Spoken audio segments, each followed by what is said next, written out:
जय श्री राम। आज के सकाल सकाल एकदम भिडियो शुरू कर दिए और आज के कोनो गुड मर्निंग दिए भिडियो शुरू होबे ना, कारण आज के होच्छे 22 জানুয়ারি। आज के अयोध्या होबे रामेर मंदिर उद्बोधन, ताई सेई खुशिते आजकेर এই পুরো ভিডিওটা। অনেক জায়গায় ছুটি দিয়ে দিয়েছে কিন্তু আমাদের জায়গায় ছুটি দেয়নি, তাই জন্য আমাকে যেতে হবে এখন স্কুলে। তাই জন্য যা যা করণীয় সেগুলো আমি সব স্কুল থেকে এসে করব, কিন্তু করব তো নিশ্চয়ই, কারণ আজকে আমাদের রাম ঠাকুরের মন্দির উদ্বোধন হতে চলেছে। তাহলে চলুন আজকের ভিডিওটাকে এইখান থেকে শুরু করা যাক। আমার ভিডিওটা কিন্তু আপনারা স্কিপ না করে দেখতে থাকবেন আর সঙ্গে থাকবেন। এটা হচ্ছে শীতকালে আমার লুক, পেছনে ফগটা দেখতে পাচ্ছেন কি বিশাল ফগ। মানে এটা আমাদের এখানে এখন এবছর অনেক বছর পর এই রকম ঠান্ডা পড়লো যে পুরো নিজেকে ঢেকে এরকমভাবে যেতে হচ্ছে। পুরো সামনের ওয়েদারটা হচ্ছে এইরকম, পুরো চারিদিকে কুয়াশায় কুয়াশা। আপনারা ভাবছেন যে মুখ দেখা যাচ্ছে না, চোখ দেখা যাচ্ছে না, কোথা দিয়ে কথা বেরোচ্ছে। তাহলে চলুন একেবারে স্কুল থেকে এসে আপনাদের সাথে কথা হচ্ছে। আজকে স্কুলের পর অনেকগুলো প্ল্যানস আছে, তাই জন্য কিন্তু আমার ভিডিওটা আপনারা স্কিপ না করে দেখতে থাকবেন আর সঙ্গে থাকবেন। স্কুল থেকে বেরিয়ে পড়েছি, এখন আমি যাচ্ছি হচ্ছে রামতলার মন্দিরে। রামতলায় চলে এসেছি। এখন তো রাম ঠাকুর নেই, রাম ঠাকুর 4 মাসের জন্য আসে, কিন্তু সারা বছর পুজো করার জন্য একটা মন্দির তৈরি করা হয়েছে। তাহলে চলুন এখন সেইখানেই যাওয়া যাক, আপনাদেরকে দেখাই আমাদের রামতলার রাম ঠাকুর কীরকম হয়। আমাদের এই রামতলার রাম ঠাকুর কিন্তু স্বপ্নাদেশে পাওয়া, আর স্বপ্নাদেশে ওনাকে বলা হয়েছিল গোপওয়ালা রাম ঠাকুরের কথা। তাই জন্য আমাদের এখানে কিন্তু একমাত্র রাম ঠাকুর যিনি গোপ শুদ্ধ আছে, আর করতে কোনো রাম ঠাকুরের গোপ আপনারা কোথাও দেখতে পাবেন না। তাহলে চলুন আর কথা না বাড়িয়ে আপনাদেরকে দেখানো যাক পুরো মন্দিরটাকে। এই হচ্ছে আমাদের রামতলার রাম ঠাকুর, যিনি 4 মাসের জন্যই আসেন। তা তিনি এখন চলে গেছেন, তাই জন্য তার ছবিকেই এখন সারা বছর পুজো করা হয়।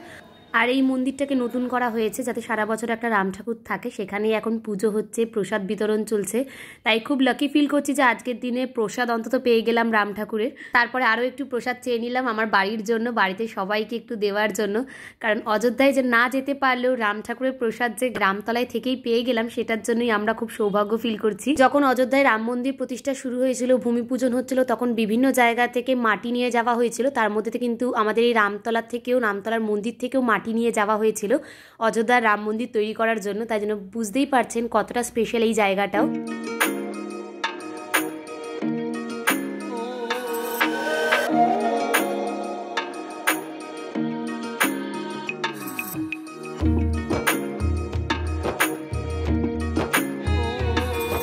ঠাকুর দর্শন করা হয়ে গেছে, প্রসাদও নেওয়া হয়ে গেছে। একটুখানি ঘরের জন্য প্রসাদ নিলাম, সবাইকে একটু একটু করে দেবো। আর এখন আমি যাচ্ছি হচ্ছে আমার বাড়িতে, কারণ আজকে আমরা তো অযোধ্যা যেতে পারছি না, হয়তো আগামী 1-2 বছরও যাওয়া সম্ভব হবে কিনা জানি না, কিন্তু অযোধ্যা না যেতে পারলেও আমার বাড়িতেই আমাদের রামজি গোপালজি সবাই থাকে। তাই আজকে আমাদের মন্দিরকে পুরো সুন্দর করে ফুল টুল দিয়ে সাজানো হয়েছে। ভোগ তো প্রত্যেক দিনই লাগানো হয়, কিন্তু মা আজকে স্পেশালি বলে গেছে যাতে আজকে ভোগ খেয়েই আমরা যাতে যাই। ভোগ খাওয়ার সুযোগটা কি আর ছাড়া যায়? ওই জন্য আমি যাচ্ছি তো স্কুল থেকে ডিরেক্ট আমার বাড়িতে, আর আমার হাজব্যান্ডও চলে আসবে দুপুরবেলা এখানেই প্রসাদ পেতে। তাহলে চলুন একবারে ঘরে ঢুকে আপনাদের সাথে কথা হচ্ছে। ঘরে চলে এসেছি, আর ঘরে এসে দেখছি ঠাকুরকে ভোগ লাগানো চলছে। এখানে মা পুরো একদম, আমি জানিও না আজকে ভোগের মধ্যে কি কি রয়েছে, তার আগে দেখিয়ে দিয়েছে আমাদের গোপালকে।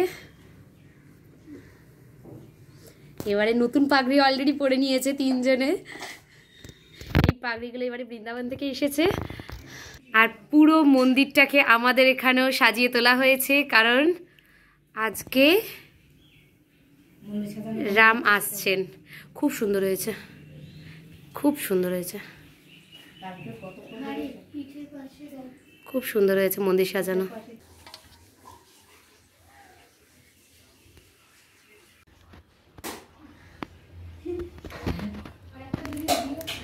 অযোধ্যা যেতে না পারলেও আমরা এখানে ঘরে বসে একেবারে চরণামৃত ভোগ সব পেয়ে যাচ্ছি। আমাদের আর অনলাইনে আনাতে হচ্ছে না, কিছু করতে হচ্ছে না।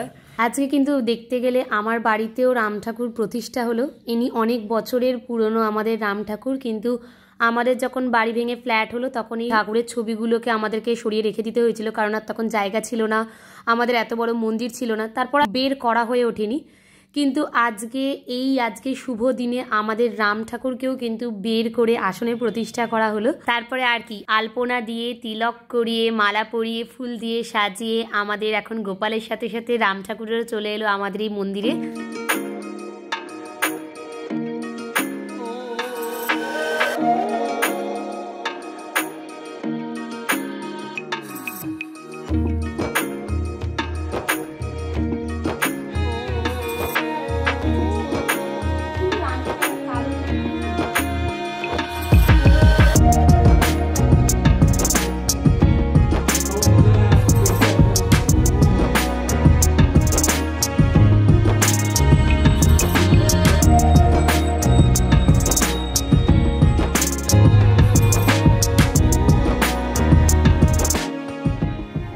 যদি আপনার প্রসাদ খাওয়ার লেখা থাকে তাহলে কেউ আটকাতে পারবে না। ঠিক আজকের দিনটা ওভাবেই হলো, কারণ আজকে ভেবেছিলাম যে আসা হবে না, কারণ আমার হাজব্যান্ডের কাজ ছিল, কিন্তু ওর কাজটাও আজকে ছুটি দিয়ে দিয়েছে, আজকে ওর কাজ বন্ধ, তাই এখানে চলে আসতে পারলাম।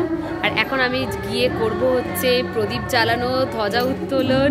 এখন ওখানে গিয়েও একটা দুটো জিনিস করবো, কারণ অযোধ্যাতে রাম এসেছে, তাই জন্য পুরো দেশ আমরা সেলিব্রেট করছি। যেতে না পারলেও আমরা সেলিব্রেট যে যার জায়গা থেকে করার চেষ্টা করছি যতটা পারছি। তাহলে চলুন একবারে ঘরে গিয়ে আপনাদের সাথে কথা হচ্ছে। এখন আমরা চলে এসেছি হচ্ছে এইখানের মন্দিরে ধ্বজার প্রদীপ নিয়ে, কারণ এখানেই প্রদীপ জ্বালাবো, এখানেই ধ্বজা উত্তোলন করব। কিন্তু আপাতত ধ্বজাটা কোথায় লাগাবো সেটাই বুঝতে পারছিলাম না। তার আগে ভাবলাম প্রদীপটাকে একটু রেডি করে নিই। আর আমরা নিচে এলেই শাটার খোলার আওয়াজ পেলেই চলে আসে হচ্ছে নিজের খাবার খেতে, তাই জন্য এর খাবারটা আমরা নিচেই রেখে দিই। এই পার্লেজি বিস্কিট মোটামুটি এইটা খেলেই ওর হয়ে যায়।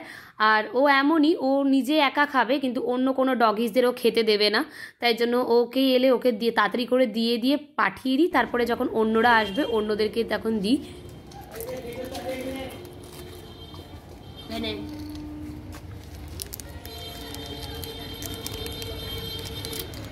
কোনো কি কাজে আসিস? হ্যাঁ, কাজে এলে তাও ঠিক আছে।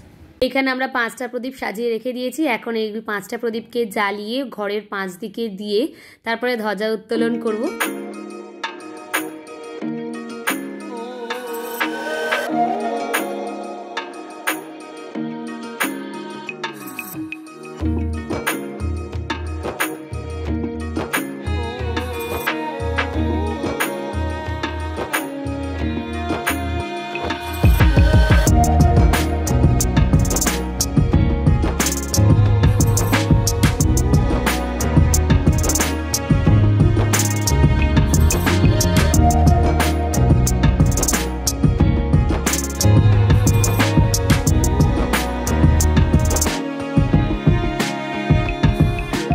প্রথমে ঠাকুরের ওখানে প্রদীপ জ্বালিয়ে ধ্বজা লাগিয়ে আমাদের যেটা আজকে করণীয়, আজকের দিনের করণীয় যে কাজটা সেটা করে নিয়েছি। তারপরে ভাবছিলাম ধ্বজাটাকে কোথায় লাগানো যায়। তারপরে অনেক ভাবনা চিন্তার পরে আমরা মেন গেটে লাগিয়ে দিয়েছি, যাতে প্রত্যেক দিনই তার দর্শন আমাদের হয়ে যায়। ফাইনালি আজকে সারাটা দিন যেইভাবে প্ল্যান করেছিলাম ঠিক ওইভাবেই কাটালাম। ভিডিওটা বেশি বড় হলো না জানি, কিন্তু আশা করি আপনাদের ভিডিওটা ভালো লাগবে। আজকে ভিডিওটাকে তাহলে এখানেই শেষ করছি, কারণ এখন বাজেছে 6:30। সেই সকালবেলা আই থিঙ্ক 7:15 থেকে ভিডিওটা স্টার্ট করেছি। দেখতে গেলে স্কুল থেকে এতক্ষণে ঢুকলাম, এবার একটু ফ্রেশ হব, তারপর করবো হচ্ছে ডিনারের প্রিপারেশন। আর আজকে কিছু করার নেই। তাহলে চলুন আজকের ভিডিওটাকে এইখানেই শেষ করছি। এখন অবধি আমার চ্যানেলকে যারা যারা সাবস্ক্রাইব করেননি একটা সাবস্ক্রাইব করে দেবেন। ভালো লাগলে অবশ্যই কিন্তু শেয়ার, লাইক, কমেন্ট করতে ভুলবেন না। আমার এই পুরো ভিডিওটা দেখার জন্য আপনাদের সকলকেই অসংখ্য অসংখ্য ধন্যবাদ। দেখা হচ্ছে নেক্সট আর একটা ইন্টারেস্টিং ভিডিও নিয়ে। ততদিন অবধি জয় শ্রীরাম।